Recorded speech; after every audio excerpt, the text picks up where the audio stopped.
আজই ডাউনলোড করুন আর এনজয় করুন আপনার পছন্দের শো। এবং এখন থেকে প্রত্যেক মাসে তুমি গাঙ্গুলি গ্রুপ অফ কোম্পানিজ থেকে একটা স্যালারি পাবে। দেবীমা, আমি কোনো টাকা নিতে পারবো না। দেবুলি না, অবশেষে ভগবান আমাদের কথা শুনেছেন গো। ওই দেখো দিদি কুসুমের সব হিসেব চুকিয়ে একেবারে এখান থেকে তাড়িয়ে দেওয়ার ব্যবস্থা করে দিয়েছে। আন্টি, তুমি একদম ঠিক ডিসিশন নিয়েছো। আমি সবসময় সঠিক সিদ্ধান্তই নিয়ে দেবলি না। দেবীমা, এই কাগজে কি আছে? পড়ো, পড়ে দেখে নাও। তোমার বাড়ি যাওয়ার টিকিট।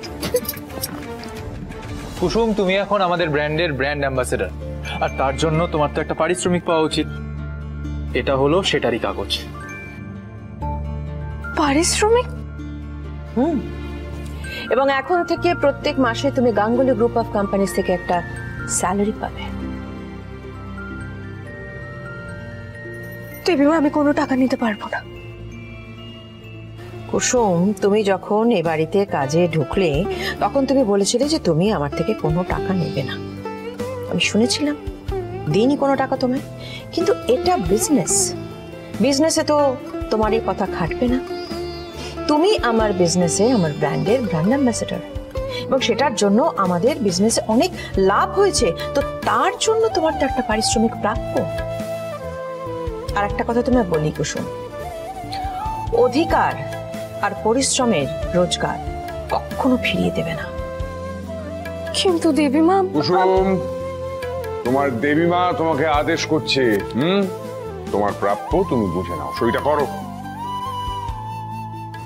আন্টি একদম ঠিক কথা বলছে কুসুম।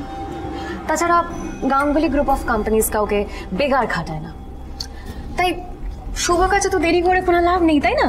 সইটা করে ফেলো। না না, করো, সইটা করো। দেখি তো কুসুম কত টাকা পাচ্ছে। 1 2 3 4 5। দিদি বলছি, ওর চেকে তুমি 6টা শূন্য বসেছো। ও এমন কি সুন্দরী ব্র্যান্ড অ্যাম্বাসেডর গো। কাকে কত টাকা দিতে হবে, কার কত টাকা প্রাপ্য, সেটা তোর থেকে আমি অনেক বেটার বুঝি ছোট, কারণ চেকটা আমি সাইন করেছি। বেশ, বলছি যে এতগুলো টাকা যখন অ্যাকাউন্টে ঢুকছে তাহলে তো চাকরি করার কোনো দরকার নেই, তাই না? ড্রাইভারের চাকরিটা বরঞ্চ এবার ছেড়ে দাও। এত টাকায় একটা ভালো এক্সপেন্সিভ গাড়ি চলে আসবে, তাই না? আমি যতদিন বাঁচব এই পরিবারের সেবা করে যাব। কর্তামা, আমাদের আর কিচ্ছু চাই না, শুধু চাই আপনার আশীর্বাদ। কিন্তু আমাদের ক্ষমা করবেন কর্তামা, কুসুম এত টাকা নিতে পারবে না। আপনি ওকে মাসে মাসে যত সামান্য মাইনে দেবেন তাহলেই হবে। সেই টাকাটা তো কুসুমের রোজগার হবে, ওর বিয়ের কাজে লাগবে। সত্যি তোমাদের এই বাবা আর মেয়ের সাথে আমি পারবো না। বেশ, ঠিক আছে, নিতে হবে না এটা, কিন্তু প্রত্যেক মাসে আমি আমার নিজের ইচ্ছে অনুযায়ী ওকে টাকা দেব। ব্যাস, আর কোনো কথা হবে না। নাও কুসুম, তুমি সইটা করে ফেল। দাদা, এই পেনটা তো দিদি তোমাকে উপহার দিয়েছিল গো, এটা দিয়ে কুসুম কি করে সাইন করে? তার কারণ এটা দিয়ে সাইন করার যোগ্যতাও অর্জন করেছে। সাইন করো কুসুম। না,